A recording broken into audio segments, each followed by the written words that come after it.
Assalamualaikum warahmatullahi wabarakatuh. Saya Rizka Ramayani. Pada kali ini saya akan menjelaskan tentang strategi, skenario, dan media pembelajaran. Pertama, skenario pembelajaran. Skenario pembelajaran adalah urutan cerita yang disusun oleh seorang guru agar suatu kegiatan pembelajaran terselenggara sesuai dengan yang diinginkan. Tujuan dari penyusunan skenario pembelajaran itu terdiri dari memberikan pedoman tentang tahap atau langkah-langkah urutan kegiatan pembelajaran, memberikan pedoman tentang uraian kegiatan-kegiatan pembelajaran yang akan dilakukan baik oleh pengajar maupun peserta didik, memberikan panduan tentang metode, strategi, teknik, media, dan alat yang akan digunakan selama proses pembelajaran berlangsung, dan memberikan panduan tentang estimasi penggunaan waktu pada setiap kegiatan pembelajaran.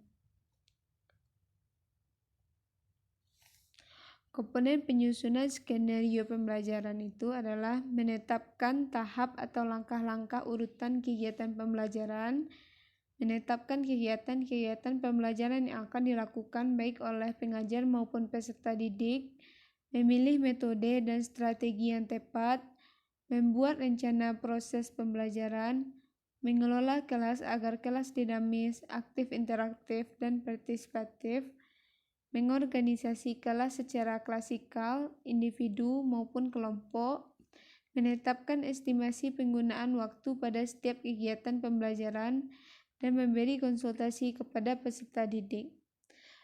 Langkah-langkah pembuatan skenario secara umum itu adalah identify focal issue or decision, identify key forces, identify driving forces, change drivers, identify uncertainty, selecting the scenario logic, fleshing of the scenario.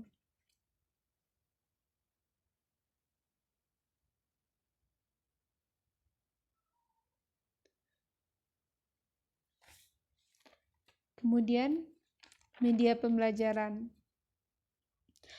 merupakan sarana fisik untuk menyampaikan isi atau materi pembelajaran seperti buku, film, video, dan sebagainya.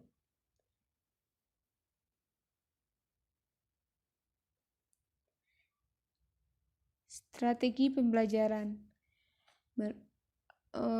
Strategi pembelajaran terdiri dari strategi ekspositori yang akan kita bahas, ekspositori dan juga strategi penemuan. Strategi ekspositori ialah strategi pembelajaran yang menekankan pada proses penyampaian materi secara verbal dari seorang guru kepada sekelompok siswa dengan maksimal agar siswa dapat menguasai materi pelajaran secara optimal. Dalam strategi ini, materi pelajaran disampaikan langsung oleh guru. Siswa tidak dituntut untuk menemukan materi itu.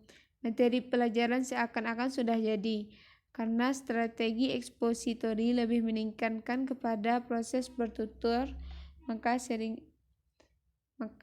juga dengan dinamakan strategi komunikasi.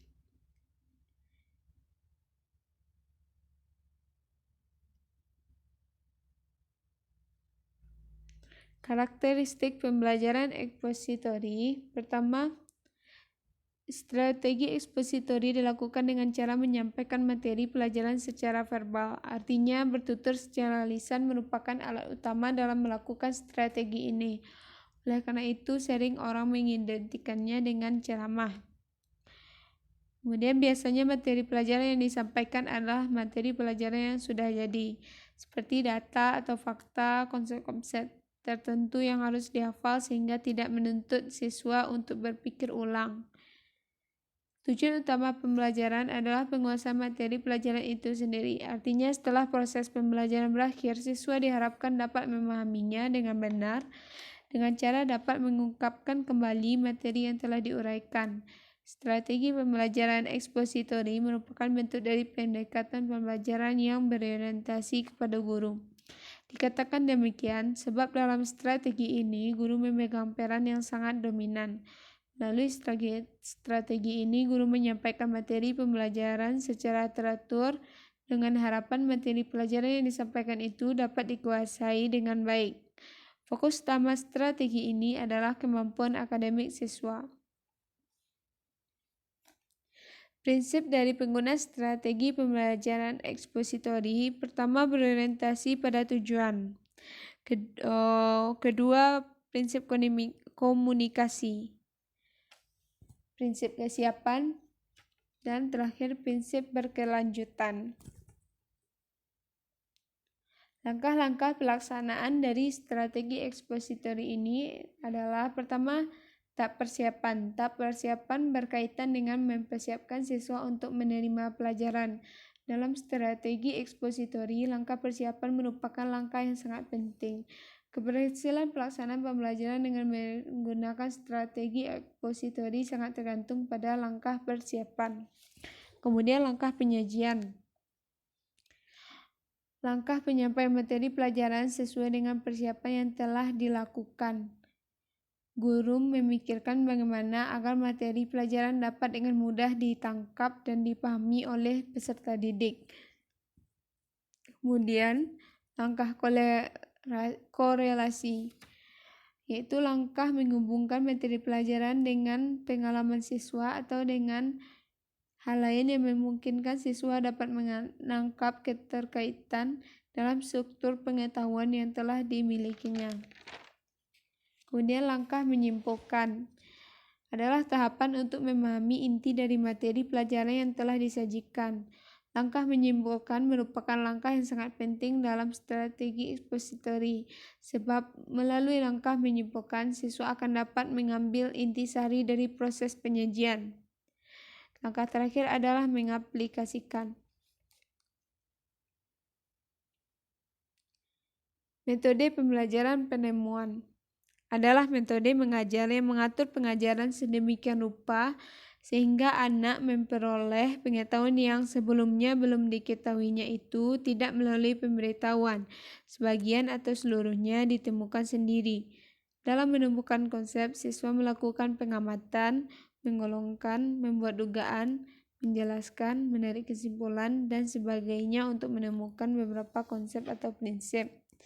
Ciri utama belajar menemukan yaitu pertama mengeksplorasi dan memecahkan masalah untuk menciptakan, menggabungkan, dan mengeneralisasi pengetahuan, kemudian berpusat pada siswa, dan terakhir kegiatan untuk menggabungkan pengetahuan baru dan pengetahuan yang sudah ada.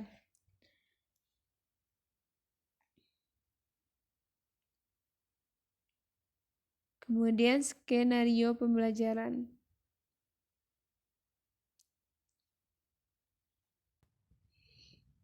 Skenario pembelajaran kegiatan awalnya adalah pengondisian kelas sebelum dimulai pelajaran, salam pembuka, pengecekan kehadiran siswa di kelas, penyampaian tujuan pembelajaran, kemudian kegiatan intinya pemberian materi pelajaran, dan kegiatan akhir mengakhiri kegiatan pembelajaran dan salam penutup.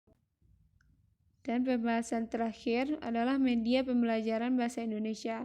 Terdiri dari media pandang berproyeksi, media pandang non-proyeksi, dan bermain bahasa.